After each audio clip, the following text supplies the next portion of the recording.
เก็บโมลงเลยเนาะโอเคเบิ่งลงกัน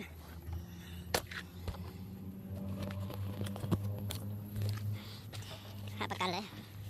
อันนี้เราบ่ได้มีค่าตั้งเราไก่แว่นนี่ยิงเลยมันอาจจะสั่นเลยอย่างน้อยบ่เป็นหยังเนาะเขายิงมันกลุ่มมาซื้อเดี๋ยวไปเบิ่งลงกันเลยกับระยะ53 เมตร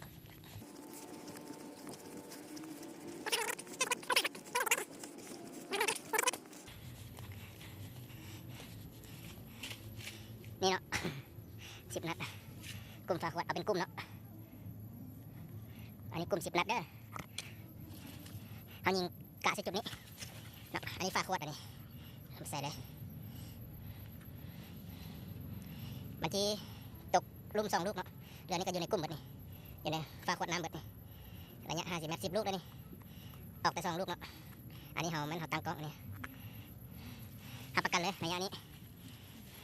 กูละอยู่รถจักรกูละยิงนะจบการรีวิว